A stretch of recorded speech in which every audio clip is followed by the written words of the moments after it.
শুভ সন্ধ্যা। সবাইকে অনেক অনেক শুভেচ্ছা। শুরু করছি জিটিভি নিয়মিত সান্ধ্যকালীন অনুষ্ঠান এই সন্ধ্যায়। পুরোটা সময় জুড়ে আপনাদের সঙ্গে আছি আমি বন্যা।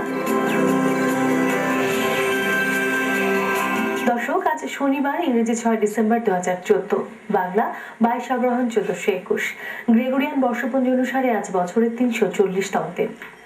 আমন্ত্রিত অতিথি আজ আমাদের মাঝে উপস্থিত হয়েছেন শান্তার গ্রুপের সম্মানিত পরিচালক খন্দকার জামিল উদ্দিন। প্রথমে কথা বলি আমাদের আজকের আমন্ত্রিত অতিথির সঙ্গে। শুভ সন্ধ্যা, কেমন আছেন? ভালো, ধন্যবাদ আপনাকে। আপনাকে আমন্ত্রণ আমাদের আজকের এই আয়োজনে। যেহেতু খেলার জগতের মানুষ আপনি খেলার জগতের সঙ্গে জড়িত আছেন এবং বিভিন্ন দিক নিয়ে জড়িত আছেন, সবকিছু দিয়ে আজকে আমরা একটু একটু করে আপনার কাছ থেকে শুনবো, সবগুলো বিষয় নিয়ে কথা বলবো আপনার সঙ্গে। তার আগে দর্শকদের কিছু তথ্য জানিয়ে দিয়ে আসি। প্রিয় দর্শক, চলুন এক নজর দেখে নিই আজকের দিনটি যে কারণে স্মরণীয় হয়ে আছে। 1732 খ্রিস্টাব্দের এই দিনে ভারতের প্রথম গভর্নর জেনারেল ওয়ারেন হেস্টিংস জন্মগ্রহণ করেন। 1853 খ্রিস্টাব্দের এই দিনে গবেষক, সাহিত্যিক ও পাণ্ডুলিপি সংগ্রাহক হরপ্রসাদ শাস্ত্রী জন্মগ্রহণ করেন। 1971 খ্রিস্টাব্দের এই দিনে স্বাধীন সার্বভৌম বাংলাদেশকে ভারত সরকার স্বীকৃতি প্রদান করে। 1990 খ্রিস্টাব্দের এই দিনে ক্রমবর্ধমান গণরোষের মুখে হুসেইন মোহাম্মদ এরশাদ সুপ্রিম কোর্টের প্রধান বিচারপতি শাহাবুদ্দিন আহমেদের কাছে ক্ষমতা হস্তান্তর করেন। বিভিন্ন প্রতিষ্ঠান ও সংগঠনের উদ্যোগে রাজধানী জুড়ে প্রতিদিনই আয়োজিত হচ্ছে শিল্প, সাহিত্য, গান, নাটক, চলচ্চিত্র সহ নানান ধরনের অনুষ্ঠান। চাইলে আপনিও সময় করে ঘুরে আসতে পারেন সেসব আয়োজন থেকে। তার আগে চলুন দেখে নিই আগামীকাল ঢাকায় কোথায় কি কি আয়োজন থাকছে।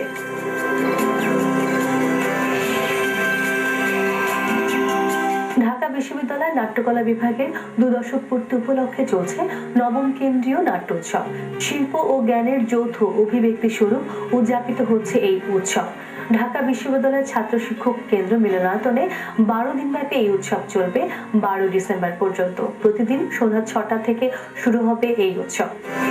বাংলাদেশ শিল্পকলা একাডেমির জাতীয় চিত্রশালায় গত 1 ডিসেম্বর সোমবার থেকে চলছে দ্বিবার্ষিক এশীয় চারুকলা প্রদর্শনী বাংলাদেশ। সংস্কৃতি বিষয়ক মন্ত্রণালয়ের অঙ্গ প্রতিষ্ঠান বাংলাদেশ শিল্পকলা একাডেমি আয়োজিত চারুকলা বিষয়ক এশিয়া ও প্রশান্ত মহাসাগরীয় অঞ্চলের দেশগুলোর বিশিষ্ট শিল্পীদের অংশগ্রহণে সর্ববৃহৎ এই প্রদর্শনী 1981 সাল থেকে যাত্রা শুরু করে। এই ধারাবাহিকতায় এটি 16তম আয়োজন। প্রদর্শনীটি চলবে আগামী 31 ডিসেম্বর পর্যন্ত। দর্শক, জিটিভি চেষ্টা করে ভিন্ন ধরনের ব্যতিক্রমী অনুষ্ঠান আপনাদেরকে উপহার দিতে। আজও তার ব্যতিক্রম কিছু হবে না। চলুন এক নজর দেখে নিই আজ রাতে জিটিভির পর্দায় আপনাদের জন্য কি কি আয়োজন থাকছে, তারই এক চলো।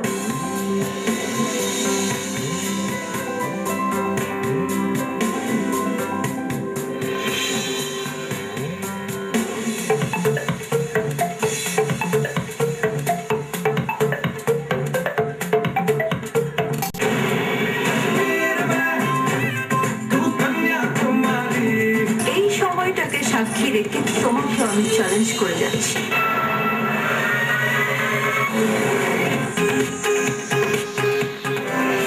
এবারে তুমি পড়ে যেতে চাও, তাই তো বাবা? করে বল যে আমি কলমকে আমার জীবনের কাছ থেকে কোথাও দূরে সরে যেতে দিব না। হ্যাঁ, তোমার দেহটা অপবিত্র কিনা আমি জানি না, তোমার মনটা যে অপবিত্র হয়ে গেছে আমি খুব ভালো করে বুঝতে পারি।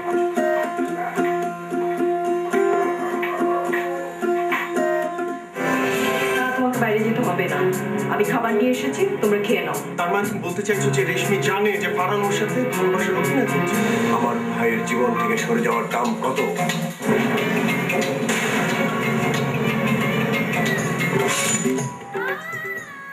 জেনে নিলাম জিটিভিতে প্রচারিত অনুষ্ঠানের খবরাখবর। দর্শক, আমাদের এবারের আয়োজন খেলাধুলা।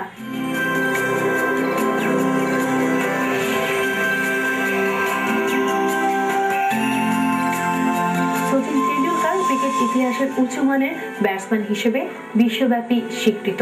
যিনি টেস্ট ক্রিকেট ও আন্তর্জাতিক একদিনের খেলায় সর্বোচ্চ সংখ্যক শতকের মালিক সহ বেশ কিছু বিশ্ব রেকর্ড ধারণ করে আছেন। তিনি প্রথম ক্রিকেটার হিসেবে আন্তর্জাতিক ক্রিকেটে একদিনের খেলা ও টেস্ট ম্যাচ মিলিয়ে 100তম শতক করেন। বাংলাদেশের বিপক্ষে 2012 সালে এশিয়া কাপ 4 দেশীয় ক্রিকেট ম্যাচে তিনি এই রেকর্ড করেছেন। আন্তর্জাতিক একদিনের খেলার ইতিহাসে প্রথম ডাবল সেঞ্চুরিয়ান মালিক তিনি। 2002 সালের উইজডেনের একটি নিবন্ধনে তাকে সারডন ব্যাটসম্যানের পর বিশ্বের দ্বিতীয় সেরা টেস্ট ক্রিকেটার বলে অভিহিত করা হয়েছে। তিনি 1997 থেকে 1998 সালের জন্য ভারতের খেলাধুলার সর্বোচ্চ পুরস্কার রাজীব গান্ধীর খেলা রত্ন পুরস্কার এবং 1999 সালে পদ্মশ্রী পুরস্কার অর্জন করেন। টেন্ডুলকার 1997 সালের উইজডেনের বর্ষসেরা ক্রিকেটার ছিলেন। টেন্ডুলকারের অসম্ভব জনপ্রিয়তার দরুন অতীতের যে কোনো চুক্তিকে ছাড়িয়ে নিয়ে যায়। 1995 সালে ওয়ার্ল্ড টেলের সাথে 30 কোটি রুপিতে চুক্তিবদ্ধ হন। পরবর্তীতে 2001 সালে আবারও 5 বছরের জন্য নবায়ন করেন 80 কোটি রুপির বিনিময়ে। Great shot to bring up the half century in his last test innings. He dug it in short. দর্শক, আমাদের এবারের আয়োজন আলাপে আমন্ত্রণ। কথা বলবো আমাদের আজকের আমন্ত্রিত অতিথির সঙ্গে।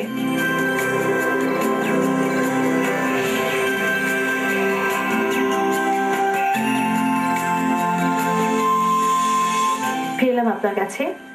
প্রথমে বাংলাদেশ এই চমৎকার বিজয়ের, যেহেতু বিজয়ের মাস, আমরা বিজয় দিয়ে কথা শুরু করতে চাই। এত চমৎকার ভাবে জিম্বাবুয়েকে হোয়াইট ওয়াশ করে দিল, এই প্রসঙ্গে একটু আপনার কাছ থেকে জানবো। আসলে এমন একটা দিনে আমরা এটা অর্জন করেছি, পয়লা ডিসেম্বর, আমাদের বিজয়ের মাসের প্রথম দিনে। এটা একটা অন্যরকম অনুভূতি, এবং সবচেয়ে ইম্পর্টেন্ট হচ্ছে এই বছরে বাংলাদেশ কিন্তু এই প্রথম জয়ের মুখ দেখলো। ওয়ানডেতে কিন্তু আমরা কোনো জয় পাইনি, টেস্ট ম্যাচে তো নয়, বাট এবং টানা 8টি ম্যাচ আমরা জিতলাম, যেটা 2006 সালের পরে কিন্তু আর ঘটেনি এরকমটা। তো সেই কনটেক্সটে বিজয় দিবস এবং আমাদের এই বছরের অপ্রাপ্তি সবকিছু কিন্তু একটা সিরিজ দিয়ে আমাদের ছেলেরা গুছিয়ে দিয়েছে।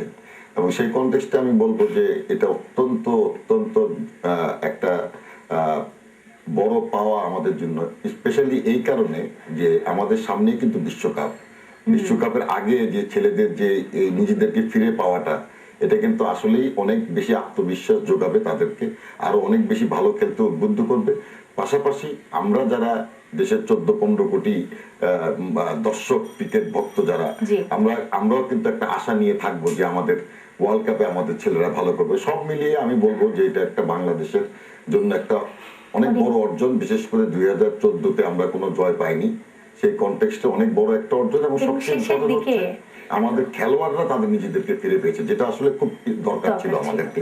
এবং এখানে আরেকটা জিনিস আমি উল্লেখ করতে চাই যে এই সিরিজের মাধ্যমে কিন্তু আমরা 2-3 জন ভালো মানের খেলোয়াড় আমরা কিন্তু পেয়েছি, যেমন তাইজুল ইসলাম, জুবায়ের হোসেন, এদেরকে কিন্তু আমরা পেয়েছি, যেটা কিন্তু বাংলাদেশের আগামীতে বাংলাদেশের বোলিং ডিপার্টমেন্টকে এবং টোটাল যে বাংলাদেশের শক্তি তাকে কিন্তু আরো বৃদ্ধি করবে।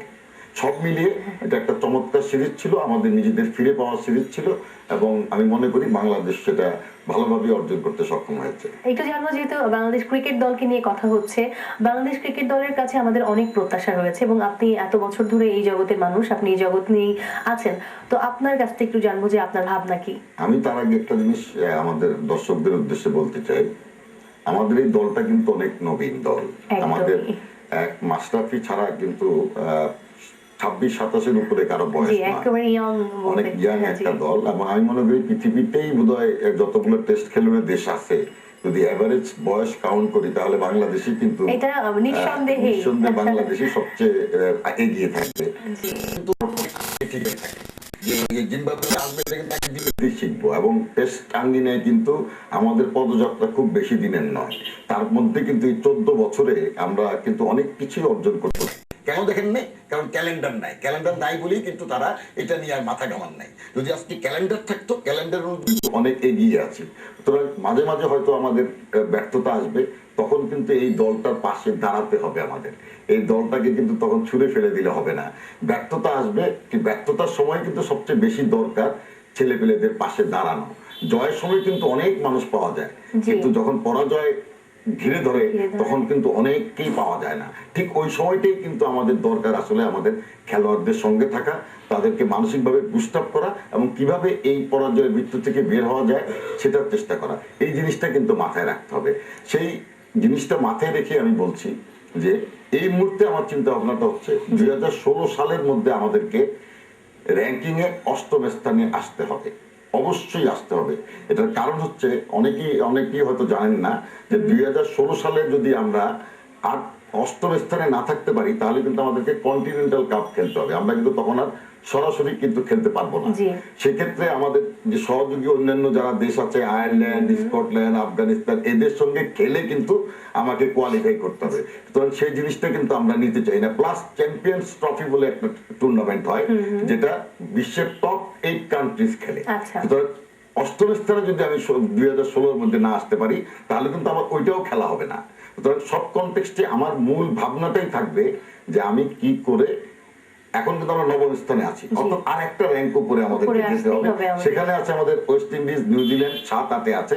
সুতরাং তাদেরকে আমাদেরকে আসলে টার্গেট করতে হবে যে তাদের সঙ্গে বেশি বেশি খেলে আমাদের র্যাঙ্কিং পয়েন্টটা বাড়িয়ে নিতে হবে এবং 2016-র মধ্যে আমাদেরকে ওই অষ্টম স্থানটা অর্জন করতে হবে। যদি আমরা সেটা করতে ব্যর্থ হই তাহলে কিন্তু আমরা অনেক কিছুই লুজ করবো, বাংলাদেশ ক্রিকেট কিন্তু অনেকখানি পিছিয়ে যাবে।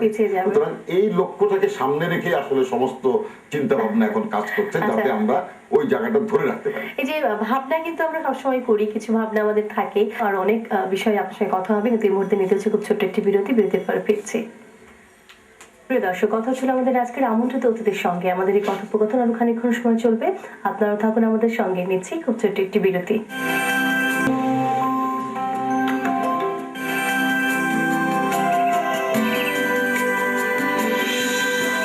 বিরতির পর সবাইকে আরো একবার স্বাগত জানাচ্ছি। এই সন্ধ্যায় আপনাদের সঙ্গে আছে আমি বন্যা, আর আমার সঙ্গে আছে আমাদের আজকের অতিথি। চলুন ফিরে যাই তার কাছে। আপনাকে আরো একবার স্বাগত। আমরা কথা বলছিলাম বাংলাদেশ দলকে নিয়ে এবং বিশ্বকাপের স্বপ্ন আমরা দেখছি, সবকিছু মিলিয়ে আমাদের আলোচনা হচ্ছিল। একটু জানবো বাংলাদেশ দলের সূচনা থেকে শুরু করে, একদম শুরু থেকে শুরু করে বর্তমানে এবং ভবিষ্যৎ টোটাল আপনি কি দেখছেন, আপনি কি ভাবেন বাংলাদেশ দলের? আপনি তো আগে বলছিলেন যে একেবারে তরু সবুজ, যদি বলি আমরা আমাদের খেলোয়াড়রা একদম তরুণ, তাদেরকে নিয়ে আমাদের প্রত্যাশাটা একটু লিমিট রাখা দরকার আপনি বলছিলেন। সেখান থেকে আপনার ভাবনাটা আমি একটু জানতে চাই। আমার ভাবনাটা হচ্ছে, আমি আসলে বাংলাদেশকে যখন আমি কাজ শুরু করেছিলাম 2002 সালে, যখন আমি প্রথম বোর্ডের সঙ্গে যুক্ত হই, 2007 পর্যন্ত ছিলাম, আমি কাজ করেছি।